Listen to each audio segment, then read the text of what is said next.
நீண்ட நெடிய காலமாக தமிழ் தேசிய இன மக்கள்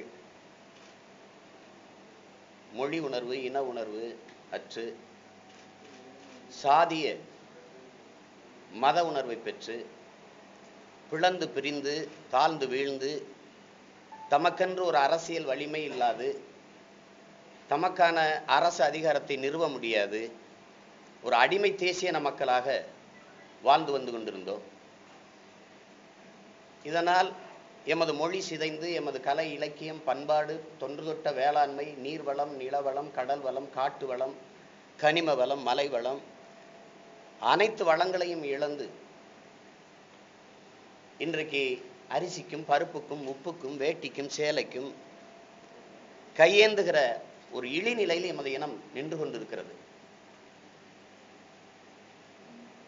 இதை மாற்ற முடியாதா? ஊழல் லஞ்சத்தில் ஊறி திளைத்திருக்கிறது. பெருந்தலைவர் காமராஜர் அவர்கள் ஆளுகிற போது உண்மையும் நேர்மையும் எளிமையுமான நிர்வாகமாக இருந்த ஆட்சி முறையை ஊழல் லஞ்சம் ஆடம்பரமான ஆட்சி முறையாக இந்த திராவிட கட்சிகளின் ஆட்சிகள் மாற்றி நிறுத்தி இருக்கிறது. அரை நூற்றாண்டு காலமாக இதை மாற்ற முடியாதா, இதை துடைத்தெறிய முடியாதா என்று துடித்துக் கொண்டிருந்த இந்த தலைமுறை பிள்ளைகள் இனி எவரையும் நம்பி பயனில்லை.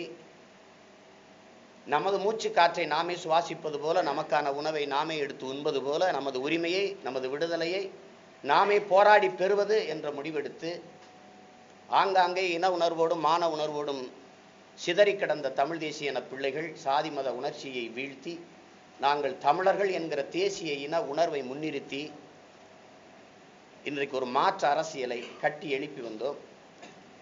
இந்த தேர்தலை நாங்கள் வெறும் தேர்தலாக பார்க்கல, தமிழ் தேசிய இனத்திற்கான தேர்தலாக பார்க்கிறோம்.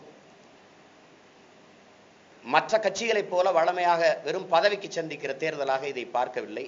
அடிமை தேசிய இனத்தின் மீட்சிக்கு, எழுச்சிக்கு, உரிமைக்கான ஒரு போர் என்று நாங்கள் பார்க்கிறோம். தமிழர் திராவிடர் போராக இந்த தேர்தலை பார்க்கிறோம். பணம் இருப்பவன் தான் அரசியல் செய்ய முடியும் என்கிற நிலையை மாற்ற, கேடுகட்ட பணநாயகத்தை வீழ்த்தி மாண்புமிக்க ஜனநாயகத்தை காக்க, இதுவரை இந்த மண்ணில் நிலவி வந்த தீய திராவிட ஆட்சி முறை ஒழிய தூய ஆட்சி முறை மலர ஒரு மாற்று அரசியல் புரட்சியை முன்னெடுக்கிறோம். எனவே மாற்றம் என்பது சொல்லல்ல, செயல். சொல்லுக்கு முன் செயல் என்கிறார் என் உயிர் தலைவன் மேதகுவே பிரபாகரன். செயலே சிறந்த சொல் என்கிறார் புரட்சியாளர் சேகுவேரா. அந்த வழியில் மாற்றம் என்பது சொல்லல்ல, செயல் என்று அவர்கள் தத்துவங்களை ஏற்று தாழ்ந்து விழுந்து கிடக்கிற தமிழ் தேசிய இனத்தின் அடிமை தலையிருக்க வந்த இந்த தலைமுறை தமிழ் பிள்ளைகள் ஒரு புரட்சிகரமான அரசியலை இந்த மண்ணிலே முன்வைக்கிறோம்.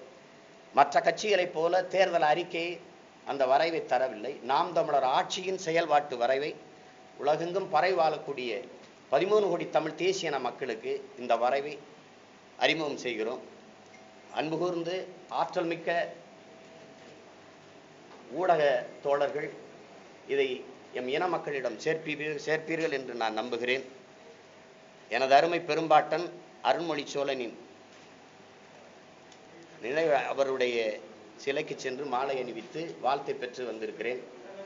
அவன் வாளேந்தி போர் செய்தான், அவன் பேர பிள்ளைகள் இந்த நூலேந்தி போர் செய்கிறோம். நாம் தமிழர் இயக்கம் என்றாக ஐயா சீபா ஆரம்பிக்கிறாங்க. அவரை ஒட்டி நீங்க நாம் தமிழர் கட்சி ஆரம்பிச்சிருக்கீங்க. இந்த வரைவு திட்டத்தில் வந்து ஐயாவுடைய படமோ இல்லை அவருடைய கருத்துக்களோ இல்லை. என்ன காரணம்? இது மொத்தமாவே எங்க ஐயாவுடைய கருத்து தான். இது மொத்தமாவே ஐயாவுடைய கருத்து தான். நீங்க முழுக்க படிக்காம சொல்றீங்க. படம் இருக்கு, உள்ள இருக்கு, உள்ள பாருங்க. கட்சியே அவர் முழுக்க அவர் சிந்தனை தான். என் படத்தை எங்கே போட்டிருக்கேன்னு பாருங்க. ஐயா படம் இருக்குது. அது மாதிரி அது உள்ள இருக்குது. எங்க இருக்கணுமோ அங்க இருக்குது. அது பாருங்க. நான் என்ன வேலை செஞ்சிருக்கேன், நீங்க என்ன வேலை கேட்குறீங்க?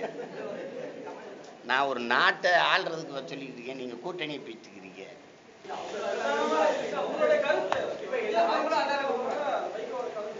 இது எப்படி நான் பார்க்குறேன்னா, இந்த மக்கள் நல கூட்டணியோட சேரணும்னு முடிவெடுத்துட்ட திரு விஜயகாந்த் அவர்கள் இந்த 4 மதிப்புமிக்க தலைவர்களும் அவர் வீட்டில் போய் ஏற்கனவே அவர் அலுவலகத்தில் சந்திக்கும் போதே இதை முடிவெடுத்திருக்கலாமே.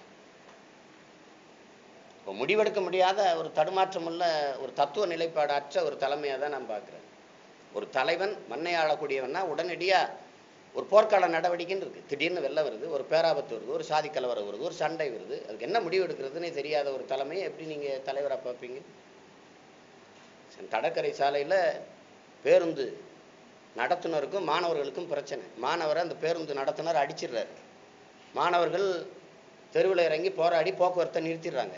பெருந்தலைவர் காமராஜர் முதலமைச்சர் வடக்குன்னு என்ன பிரச்சனையா வண்டி எடுன்னு போய் அங்கே நிற்கிறாரு. முதலமைச்சரே போறாரு. போனவொடனே மாணவர்கள்லாம் ஐயா இவரை பணி நீக்கம் செய்யணும், அப்போ தான் நாங்கள் படிக்க போவோன்றாங்க, கல்லூரிக்கு போவோன்றாங்க.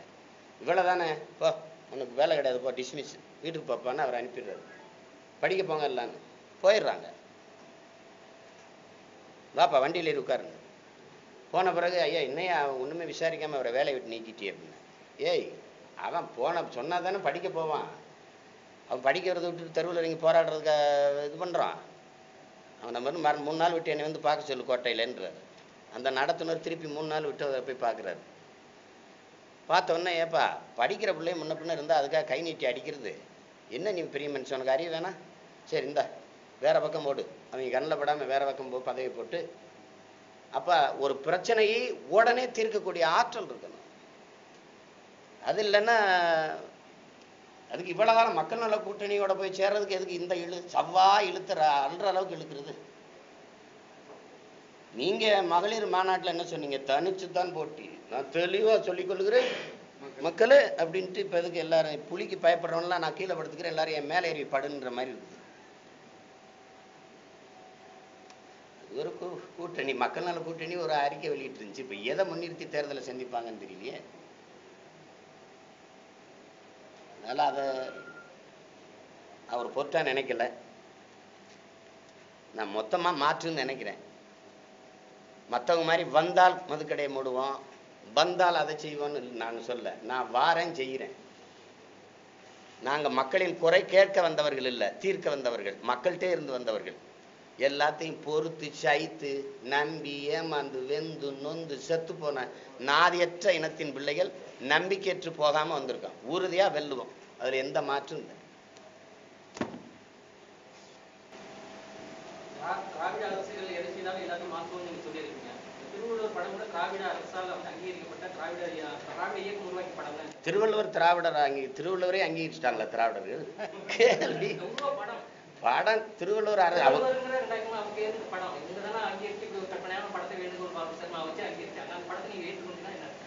புரியல என்னது இது ஒரு கேள்வின்னு? எப்படி காமராஜர் காலத்திலே படம் வந்துச்சு, இவங்களை அங்கீகரிச்சு. ஏங்க திருவள்ளுவரை சர்மா எப்போ வரைஞ்சார் அந்த படத்தை? காமராஜர் காலத்துல. இப்ப நீங்க கருணாநிதி போட்ட ரோட்ல ஏன் நடக்கிறீங்கன்னு என்னை கேட்பிய கொள்ளுங்க. இதுக்கு ஒரு கேள்வி. எத்தனை ஆக்கப்பூர்வமான ஒரு அது கொடுத்துருக்கேன், ஏதோ ஒரு கேள்வின்னு கேட்டுட்டு இருக்கீங்களே நீங்க. பல்வேறு கட்சிகள் பல்வேறு கோரிக்கைகள் வந்து முன்வைக்கிறாங்க. ஆனா எல்லா கட்சிக்குரிய கோரிக்கையை தான் நாம் தமிழர் கட்சி வைக்கிறது. இதுல என்ன மாற்று? என்னது என்ன கோரிக்கை? மாற்று சொல்றாங்க. எல்லாருமே அதிமுக மாற்று, திமுக மாற்றம் சொல்றாங்க, மது ஒழிக்கிறோம், ஊழல் ஒழிக்கிறோம் அப்படின்னு சொல்லிட்டு வர்றாங்க. அதே தான் நாம் தமிழர் கட்சி வலியுறுத்துறாங்க. நீங்க ஒரு விஷயம் கொஞ்சம் இருங்க, ஒரு விஷயம் இருங்க. மாற்றம் என்பது ஒரு வார்த்தை இல்லை. திராவிட கட்சிகளுக்கு மாற்று இன்னொரு திராவிட கட்சி இருக்க முடியாது. தத்துவ மாற்று நான் தான். நீ திராவிடன்னு என்னை சொல்ற, நான் இல்லை, நான் தமிழன்றேன், நான் தான் மாற்று. அப்புறம் நீங்க என்ன புதுசா மாற்று சொல்றீங்கன்னு? ஊழல் ஒழிக்கப்படணும். அது யார் ஒழிக்கிறது? ஏற்கனவே ஊழல் செய்தவன் ஒழிக்க போறானா? ஊழல் செஞ்சவன் கூட நின்னவன் ஒழிக்க போறானா? தூய ஆற்றலா வர்ற நான் தான் ஒழிக்க முடியும். எப்படி ஒழிப்பேன்னு அதுல வரைவு கொடுத்துருக்கேன். ஊழலை ஒழிக்கிறதுனா சும்மா ஒழிக்கிறது அப்படி நான் ஊழலை ஒழிப்பேன்னு சொல்லிட்டு போய் ஒழிக்கிறது இல்லை.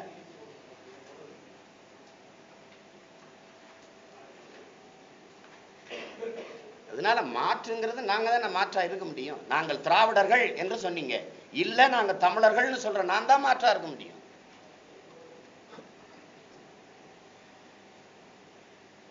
நான் வந்து டிஎன்ஏ டெஸ்ட் எடுக்கிறேன்றது, நீங்க ஆரியர் திராவிடரை எந்த லேப்ல டெஸ்ட் எடுத்தீங்க? அந்த லேப்ல தான் நான் எடுக்கிறேன் தமிழர் டெஸ்ட். ஒரு இடத்துலயும் முரண்படல. ஒரே ஒரு இடத்துல தான் எங்க ஐயாவோட முரண்படுறேன். எங்க ஐயா என்னானாலும் திமுகவோட போயிருக்க கூடாது. அது ஒண்ணுதான். நான் 2 பேருக்கு இருக்கிற கால இடைவெளியை தான் ஒப்பிட்டு பார்க்கிறேன். அவர் வரும்போது புறச்சூழல் சரியா இல்லை, நான் வரும்போது புறச்சூழல் சரியா இருக்கு. லட்சக்கணக்கான என் இனத்தின் மரணம், நதிநீர் உரிமைக்கு போராடும் போதெல்லாம் தாக்கப்படுகிற கொடுமை. அப்போ அந்த இதெல்லாம் பார்க்கும்போது ஆந்திர காடுகளுக்குள்ள என் தமிழனை சுட்டு போடும்போது இந்த அரசியல் தேவைப்பட்டுருச்சு.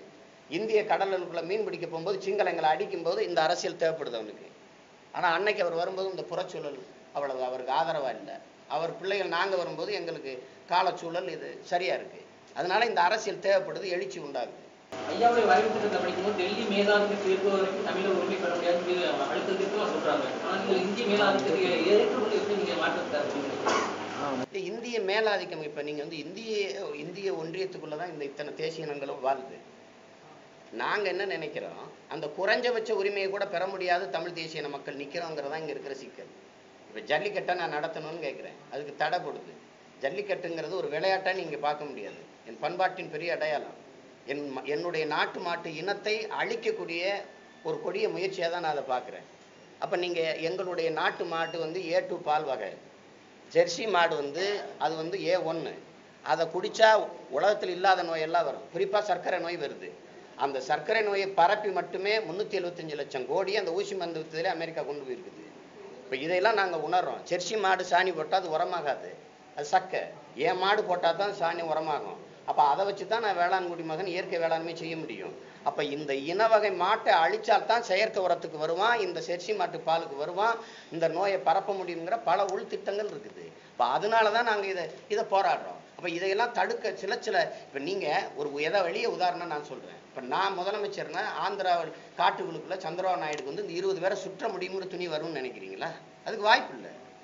அப்படியே இருந்தாலும் இந்த அரசு என்ன செஞ்சிருக்கணும், 3000க்கு மேற்பட்டவர்கள் அந்த காடு இன்னும் வந்து அந்த சிறையில் கிடக்கிறான். ஒரு வழக்காடி வெளியே எடுத்துட்டு வரல. ஏன் உனக்கு என்ன பிரச்சனை? பசி. அதுக்கு ஒரு வேலையை, மாற்று வேலையை அந்த மக்களுக்கு கொடுக்க முடியல. இப்போ இங்கே இருக்கிற சிக்கலை அதை நீங்கள் பார்க்கணும். அதனால தான் நம்ம வந்து இந்த இந்திய ஒன்றியத்துக்குள் இருந்து கொண்டு சாதிக்கக்கூடியதே இவங்க சாதிக்கலைங்கிறதா நமக்கு இருக்கிற இது. அதனால நம்ம வந்து ஐயா வந்து இந்திய ஒன்றியத்துக்குள் இருந்து நான் இதை செய்ய முடியாதுன்னு நினைக்கிறத நான் ஏற்கலை. தமிழ் படித்தவர்களுக்கு 80 விழுக்காடு வேலை கொடுக்கணும் என்று எல்லா கட்சிகளும் வச்சு போராடுது. ஆனா வேலை கொடுக்கணுங்கிற நோக்கம் இருக்கிற தலைமைகள் மேல இல்லை. இந்த நோக்கம் இருக்கிறவனுக்கு அதிகாரம் இல்லை. அப்ப இந்த நோக்கம் இருக்கிறவன் அதிகாரத்தை கைப்பற்றணும். அதுதான் இங்க இருக்கிற யதார்த்த நிலை. நான் கேட்கறது இந்திய ஒன்றியத்துக்குள்ள தன்னாட்சி கேட்கிறேன், மத்தியில் கூட்டாட்சி, மாநிலத்தில் தன்னாட்சி கேட்கிறேன்.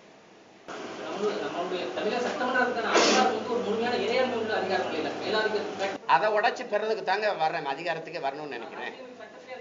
மாற்றுவேன் அரசியலமைப்பு சட்டம். நீங்க படிச்சு பாருங்க, அதுல என்னென்ன இருக்குன்னு. அட்டையிலே நின்றுட்டு கேள்வியை கேட்டேன். அடிப்படை மாற்றம், அமைப்பு மாற்றம், அரசியல் மாற்றம்னு கொடுத்துருப்பேன், அதை படிங்க. இருக்கக்கூடிய அமைச்சர்கள், இருக்கக்கூடிய அமைச்சர்கள், முன்னாள் அமைச்சர்கள் அவங்க வழங்கப்படுறாங்க. அது இப்ப இருக்கக்கூடிய அமைச்சர்கள் மட்டுமா, இதற்கு முன்னாடி இருக்கக்கூடிய அமைச்சர்கள்மா? இதுக்கு முன்னாடி காமராஜர் காலத்துல இருந்த அமைச்சர்கள் எல்லாம் பட தெரியல. இந்த ஆட்சி காலங்கள்ல இருக்கிறவங்க யார் யாரும் எவ்வளவு பணம் கொள்ளையடிச்சு வச்சிருக்காங்க நமக்கு தெரியுத. வெளிப்படைய இப்பவே சொல்லிட்டா அந்த நேரம் சொல்றேன்.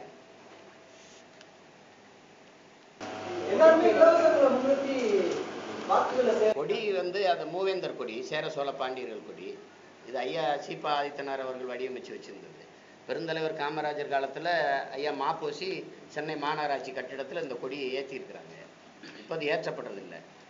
கர்நாடகாவில் அவங்க கலாச்சார விழாக்கள்ல எல்லாம் அவங்க சட்டமன்றத்திலே இந்த கொடியை பறக்க விடுறாங்க. அவங்க இப்போ எந்த ஒரு விளையாட்டுனாலும் அவங்க தேசிய அவங்க நாட்டு கொடியை வச்சுக்கிறாங்க. அப்போ நமக்கு வந்து இது சேர சோழ பாண்டியர் மூவேந்தர் கொடியை குறிக்குது. கீழே இருக்கிறது அந்த ஊதா வந்து கடலையும், மேலே இருக்கிறது வானத்தையும் குறிக்குது. அந்த வட்டம் வந்து உலகத்தை குறிக்குது. அப்போ இந்த இந்த நிலப்பு இதுக்கு அலை மாகடல் நிலம் வானில் உன்னு புரட்சி பாவலர் பாடுறாரு. இந்த கடல்லையும் வானிலையும் இந்த பூமி முழுக்க அதிகாரத்தை செலுத்தியவன் தமிழன் என்பதை குறிக்கிறதுக்கு அந்த கொடியை வடிவமைச்சிருக்காங்க ஐயா. எல்லா கட்சியிலும் வந்து தமிழ்நாட்டில் வந்து இலவசங்களை முன்னிறுத்தி வாக்கு சேகரிக்கிறாங்க. மக்களும் இலவசங்கள் எதிர்பார்க்கிறாங்க. அப்படி இலவசத்தை எதிர்பார்க்கக்கூடிய மக்களுக்கு நீங்க என்ன செய்வீங்க? இல்லை, இலவசத்தை பெற வேண்டிய வறுமை நிலையிலே மக்களை நீண்ட காலமாக வச்சிருக்கிறது இந்த திராவிட கட்சிகளின் ஆட்சி. இப்போ நாங்கள் என்ன நினைக்கிறோம், இந்த கல்வி, மருத்துவம், தூய குடிநீர் இது மூன்றும் இலவசம் இல்லை, அடிப்படை உரிமை கடமை, அதை கொடுக்க வேண்டியது அரசின் கடமையாக நாங்கள் நினைக்கிறோம். இது வந்து விலை இல்லை, இது வந்து இலவசமாக கொடுக்கப்படும், மக்களுக்கு பணம் பெறாமல் கொடுக்கப்படும். அது வந்து தொடக்க சுகாதாரத்திலிருந்து உயர்ந்த சுகாதார மருத்துவம் வரை, தொடக்க கல்வியிலிருந்து ஆராய்ச்சி கல்வி வரை அனைத்தும் இலவசமாக கொடுக்கப்படுது, மிகத்தரமாக கொடுக்கப்படுது. தூய குடிநீர் அனைவருக்கும் எல்லா மக்களுக்கும் இலவசமாக கொடுக்கப்படுது. அதுபோக வேளாண் பெருங்குடி மக்களுக்கு, சிறு குறு தொழில் முனைவோர்களுக்கு மின்சாரம் வந்து தடையற்று கொடுக்கப்படுது, அவங்களுக்கு இலவசமாக கொடுக்கப்படுது. மீதி இலவசம் பெற வேண்டிய நிலையில் இல்லாத நிலைக்கு என் மக்களின் வாழ்க்கை தரத்தை உயர்த்துவது எங்களுடைய இலக்கா வச்சிருக்கோம். அதாவது அனைவருக்கும் கல்வி, அதற்கேற்ற வேலை, உழைப்பு, அதற்கேற்ற ஊதியம், அதை கொண்டு பெருமைக்குரிய வாழ்வு, இதுதான் எங்க கனவு. அந்த இலவசத்தை பெற நிலையில் என் மக்களை வைப்பது அவமானகரமானது நான் நினைக்கிறேன், ஒரு பெருத்த அவமானமா நான் நினைக்கிறேன். தனி மனிதன் சீமான் கையேந்தினால் பிச்சை, என் இனம் முழுமைக்கும் சேர்ந்து கையேந்தினால் அது பிச்சை இல்லாத இலவசமா அப்படி வரும். அதனால அதை நான் வெறுக்கிறேன், அதை ஒழிப்பேன். இதைத்தான் எங்களுடைய மதிப்பிற்குரிய ஐயா குன்றக்குடி அடிகளார், ஆறுதலால் காயங்கள் ஆறுவதில்லை, அழுவதனால் எதையும் அடைந்து விட முடியாது, தூறல்களால் பயிர்கள் விளைவதில்லை, எனவே என் தேசத்தை நாசமாக்கிய ஒரே சொல் இலவசம்ங்கிறார். அதை ஒழிக்கிறது தான் என்னுடைய கனவு. தொடர்ந்து வந்து இப்போ கூட உள்ளாட்சி பிரதிநிதிகள் வந்து 50%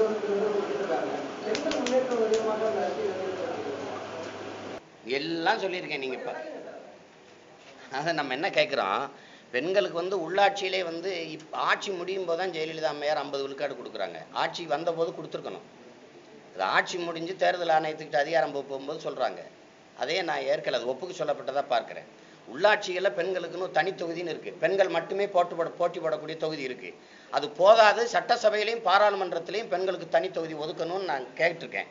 நான் என்ன கேட்குறேன்னா, இப்போ நான் ஒரு பெண் வேட்பாளரை நிறுத்துறேன், 43 பேரை நிறுத்திருக்கேன். அந்த 43 பேரில் நீங்கள் மற்ற கட்சிகளும் பெண்ணை போடுமான்னா போடாது. ஆனால் பெண்களுக்கென்று அந்த மாதிரி எந்த கட்சி நிறுத்தினாலும் அந்த பெண்களே நிறுத்துகிற தொகுதி வேணும்னு கேட்குறேன். அது அது வேணும்னு கேட்குறேன். அதில் வரைவில் கொடுத்துருப்பேன். ஐயா, முப்பாட்டம் முருகன் சொல்லி ஏற்றுக்கொண்டிருக்கீங்க, அதை அறிவிச்சிருக்கீங்க. முருகனுடைய சகோதரன் பிள்ளையார் எப்படி உங்களுடைய கருத்து என்ன? நீங்க தான் 2 பேருக்கும் பிரசவம் பார்த்த மாதிரி பேசிட்டு இருக்கிறீங்க, சகோதரர்.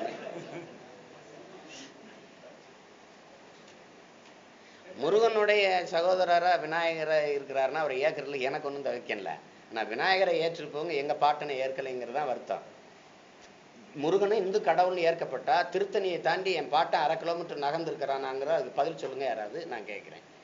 விநாயகர் சதுர்த்திக்கு விடுமுறை இருக்குது, சரஸ்வதி பூஜைக்கு விடுமுறை இருக்குது, ஆயுத பூஜைக்கு விடுமுறை இருக்குது, கிருஷ்ண ஜெயந்திக்கு விடுமுறை இருக்குது. ஏன் எங்கள் பாட்டனுக்கான தைப்பூசத்துக்கு இதுவரை பொது விடுமுறை விடலை? நீங்கள் தமிழகத்தின் தெருப்புறா விநாயகர் வந்து சேர்ந்துட்டாரு.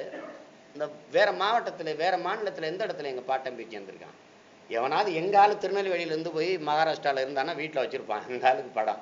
வேற எங்கே போய் சேர்த்துருக்கீங்க நீங்கள்? அதனால எங்களுக்கு யார் மேலேயும் கோபமும் இல்லை, எங்களை அனாதை ஆக்கிட்டீங்களேங்கிற அதங்கம் தான்.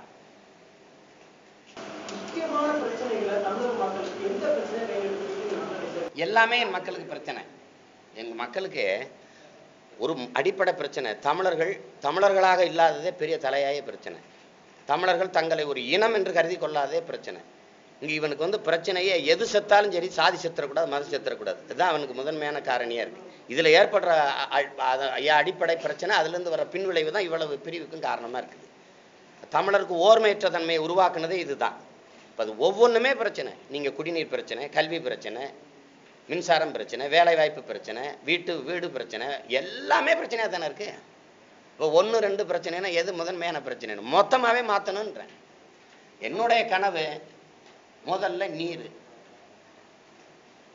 குளிக்காம நீங்கள் ஒரு வாரம் இருக்கலாம், நீர் குடிக்காமல் எத்தனை நாள் இருக்க முடியும் பாருங்க. நீர், அதனால தான் உயிர் ஆகாரம்ங்கிறான். நீரின்றி அமையாத உலகு யார் யாருக்கும் வானின்றி அமையாத ஒழுக்குன்னு என் வேதம் சொல்லுது. நீரின் தேவையில் தண்ணீரை அடைவது என்னுடைய முதல் வேலை. அப்புறம் வயிறு, பசி, அது இல்லாமல் ஒழிக்கிறது. அதுக்கு தான் வேளாண்மையை கை வைக்கிறேன். நிலமும் வளமும் சார்ந்த தொழிற்சாலை, வேளாண்மை தேசிய தொழில், அரசு பணி. ஆடு மாடு வளர்த்தல், கோழி வளர்த்தல், பட்டுப்பூச்சி வளர்த்தல், மீன் வளர்த்தல், இதெல்லாம் அரசு பணி. எல்லாம் இந்த நகரமயமாக்குதலே பற்றி கனவு இருக்குது. ஐயா மோடி அவர்களோட இந்த ஸ்மார்ட் சிட்டி பற்றி சொல்கிறாங்களே ஒழிய பொலிவுறு நகரங்கள் இருக்குதுல, பொலிவுறும் கிராமங்கள் இல்லை. கிராமங்கள் காலியாகி கொண்டு நகரங்கள் பெருத்து வீங்கி கொண்டு இருக்குது. இது ஒரு பேராபத்து.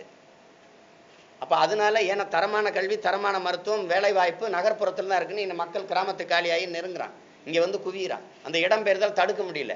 அப்ப தரமான கல்வி, தரமான மருத்துவம், வேலை வாய்ப்பை அங்க என் மக்களை நோக்கி நகர்த்த வேண்டிய அடிப்படை தேவை இருக்கு, அத்தியாவசிய தேவை இருக்கு. அதை நாம் தமிழர் அரசு செய்யுது.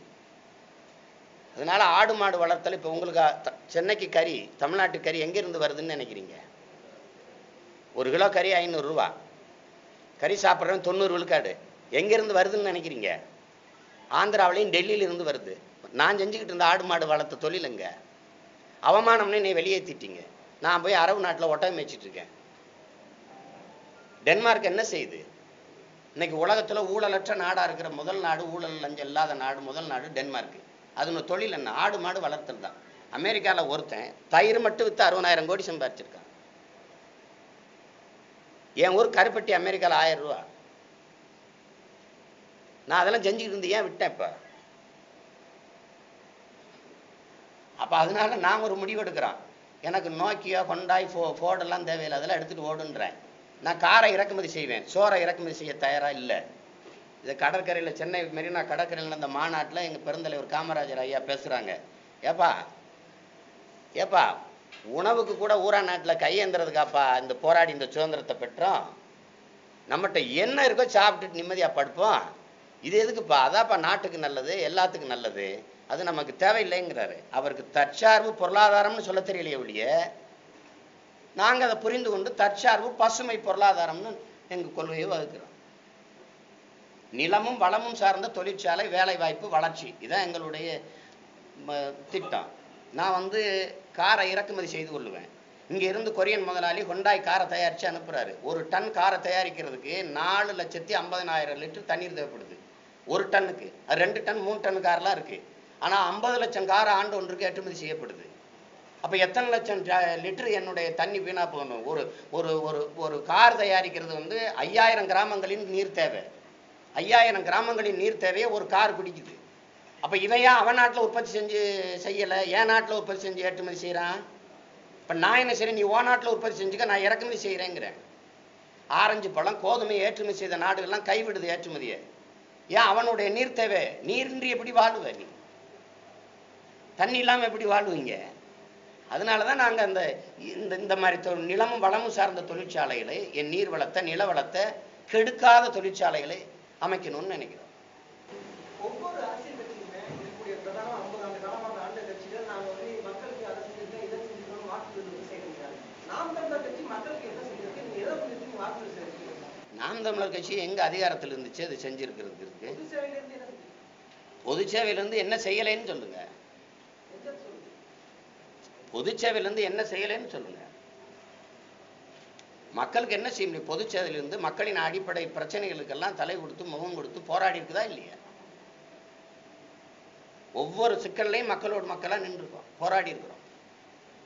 போராடி கொண்டே இருக்க முடியாதுங்கிறதுனாலதான் பிரச்சனைகளுக்குள்ளே நின்றுக்கிட்டு ஆர்ப்பாட்டம் செஞ்சு, முற்றுகை செஞ்சு போராடி கொண்டே இருக்க முடியாதுங்கிறதுனாலதான் அதை தீர்க்கிற உயரத்துக்கு வரணும்னு நினைக்கிறோம். எத்தனை நாளைக்கு கெஞ்சிக்கிட்டே இருக்கிறது? அதான் புரட்சியாளர் அண்ணல் அம்பேத்கர் சொல்றாரு, அனைத்து துன்ப பூட்டுகளுக்குமான சாவி ஆட்சி அதிகாரம் மட்டுமேங்கிறாரு. அதிகாரம் மிக வலிமையானதுங்கிறாரு. நாங்க என்ன சொல்றோம்? அவர் பிள்ளைகள், அதிகாரம் மிக வலிமையானது, அதை அடைந்து விட்டால் அனைத்தும் எளிமையானது. எமது அதிகாரம் என் மக்களுக்கானதுன்னு ஏறுறோம், மேல ஏறுறோம். சார் கேட்ட கேள்விதான், மக்கள் நல கூட்டணி இப்போ மக்கள் நல கூட்டணி தேசிய முற்போக்கு கூட்டணி ஒரு வலுப்பெற்றது, ஒரு மாற்றம் கண்டிப்பா தமிழர். ஐயோ அது அப்புறம், ஐயோ அது 60 நாள் கழிச்சு பேசுவோம். பேசிட்டு தம்பி, எப்பவுமே தமிழ்நாட்டில் புதிய கட்சிகள் புதிய ஆற்றல் தாக்கத்தை ஏற்படுத்தியிருக்கு. அதுதான் பெரிய அதிர்வை ஏற்படுத்தியிருக்குது. அது பேரறிஞர் அண்ணா வரும்போதும் சரி, எங்க ஐயா ராமதாஸ் வரும்போதும் சரி, அண்ணன் வைகோ வரும்போதும் சரி, 2006 விஜயகாந்த் வரும்போதும் சரி, இவர்களெல்லாம் வந்ததை விட பெரிய தாக்கத்தை 2016 நாம் தமிழர் கட்சி ஏற்படுத்துதா இல்லையா பார்ப்போம். நான் வேற அரசியலுங்கிறேன். நீங்க மறுபடியும் இதுவரை இருந்த இந்த திராவிட கட்சியிலே முடிக்கிறதா எங்க கனவு. திராவிடம்ங்கிற சொல்லே இல்லாம ஒழிக்கிறதா எங்க கனவு. நான் தான் கேட்குறேன், திராவிடம்னா என்ன, திராவிடர்னா யாருன்னு யாருமே சொல்ல மாட்டேங்கிறாங்களே. ஐயா கலைஞர் கூட சொல்ல மாட்டாரு. நீங்க தான் கேட்டு ஒரு சொல்லுங்களேன். ஐயா திராவிடர்னா யாருன்னு கேட்கிறாரு, அது நீங்க சொல்லுங்களேன்.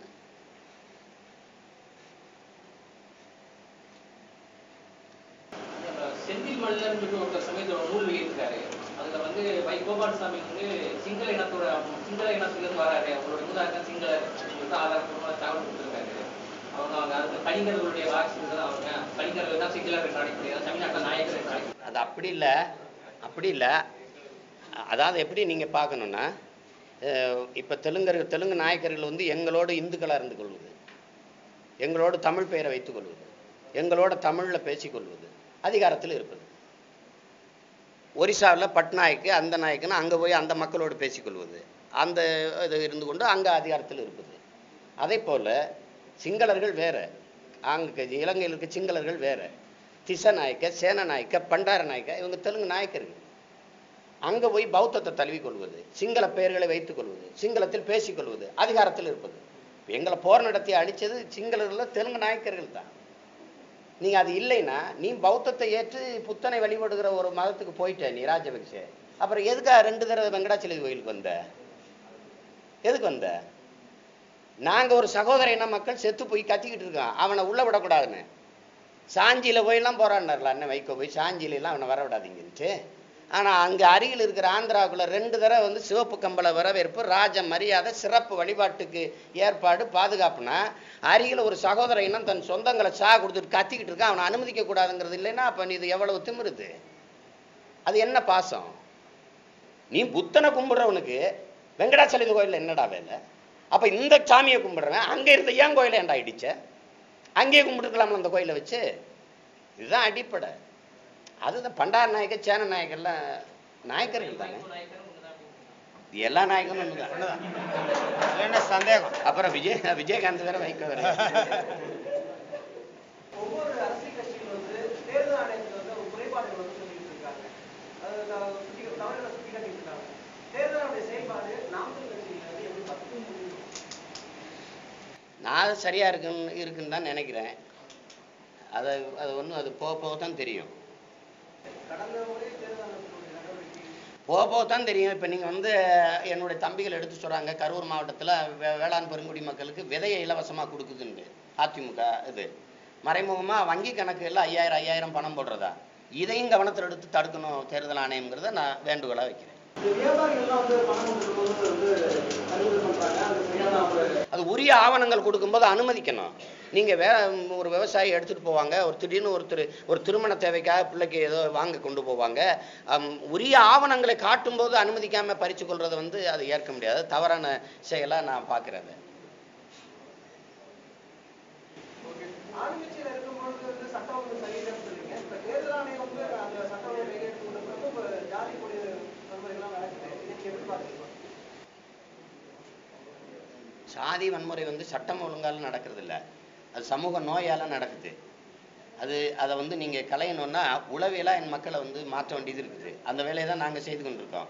அதான் நான் ஏற்கனவே சொன்னது போல் தமிழர்களுக்கு வந்து இங்கே சாதி பற்று, சாதி பெருமை, மதப்பற்று, மதப்பெருமை தான் ஊட்டப்பட்டிருக்கு. மொழி பெருமை, இனப்பெருமை ஊட்டப்படலை. அது ஊட்ட பெறும்போது தான் இது வந்து இப்போ ஒரு தாழ்த்தப்பட்டவர் பொண்ணை கட்டினா அவன் தாழ்த்தப்பட்டவனே அல்ல, தமிழனே தாழ்த்தப்பட்டவன். அவன் ஆதி தமிழ்குடியை மதிப்பதா மிதிப்பதாங்கிறதா இங்கே இருக்கிற சிக்கல். ஆதிக்குடியை மதிக்கிறதா மிதிக்கிறதாங்கிறது. இது மதிக்கப்படணுங்கிற உளவியலை நம்ம உருவாக்கணுங்கிறது தான் இங்கே இருக்கிறது. இப்போ அதை நோக்கி தான் நம்ம நகர்றோம். அதனால தான் நாங்கள் ஆதித்தமிழர் விடுதலை இல்லாத மீதி தமிழர் விடுதலை வெல்லாதுங்கிற தத்துவ முழக்கத்தை முன் வச்சு இந்த ஒருங்கிணைப்பை செய்கிறோம். நம்ம கட்சி வந்து பொது தொகுதியில் அதிகமாக தாழ்த்தப்பட்டவருக்கு இங்கே இருக்கிற ஆதி தமிழ்குடிக்கு முன்னுரிமை கொடுத்துருக்குன்னா அவன் ஆதி தமிழன் அல்ல, மூத்த குடி, அவனுக்கு நீ வாக்கு செலுத்துங்கிறதுக்காக அவன் முன்னுரிமை கொடுக்குறோம். பண்டைய தமிழர்கள் வந்து பலதார மனத்தை வந்து ஏற்றவர்களாக இருந்திருக்காங்க. இப்போ நீங்கள் அமைக்கக்கூடிய இந்த புதிய தமிழ் அரசு வந்து பலதார மனத்தை அனுமதிக்குமா? பலத்தையர் குடியிருக்கு அனுமதிக்குமா? அதெல்லாம் அனுமதிக்காது. தமிழர் நிலத்தை தமிழர் தான் ஆளணும். அதான் நாங்கள் முன்வைக்கிறோம். இது அவரவர் வீட்டில் அவரவர் வாழ்வதும் அவரவர் நாட்டில் அவரவர் ஆள்வதும் தான் தர்மம். அதான் நியாய உணர்வு. வந்தவரையெல்லாம் வாழ வைப்போம், இனி எங்கள் சொந்தவரை மட்டும்தான் ஆள வைப்போம். இதான் எங்கள் தத்துவ முழக்கம். வாழும் உரிமை எவருக்கும் உண்டு, ஆளும் உரிமை தமிழர் எமக்கே உண்டு. எல்லாரும் அவரவர் தனித்தனி மொழிவழி மாநிலங்களை பிரித்து கொண்டு போய் அவரவர் வாழ்ந்து கொண்டு ஆண்டு கொண்டு இருக்கிறீங்க. எங்கள் நிலத்தை எங்களை ஆளுவதுங்கிறது எங்கள் இனத்தினுடைய தார்மீக உரிமை, அடிப்படை உரிமையை நாங்கள் கேட்குறோம். அதை எவருக்காக விட்டு கொடுக்க முடியாது. தனித்தமிழகம் நான் கேட்டா தருவீங்களான்னு தான் நான் கேட்கிறேன். காவிரியில தண்ணி கேட்டே தராத நீங்க தனித்தமிழ்ல தர முடியல. நான் கேட்கல. நான் கேட்கறதையெல்லாம் கொடுங்க. காவிரியில தண்ணி கொடுங்க, முல்லைப்பெரியாறுல தண்ணி கொடுங்க, கச்சத்தீவை மீட்டு கொடுங்க, என் மக்களின் நலனுக்காக நானே சட்டம் இயற்றிக் கொள்கிற உரிமையவாது கொடுங்க.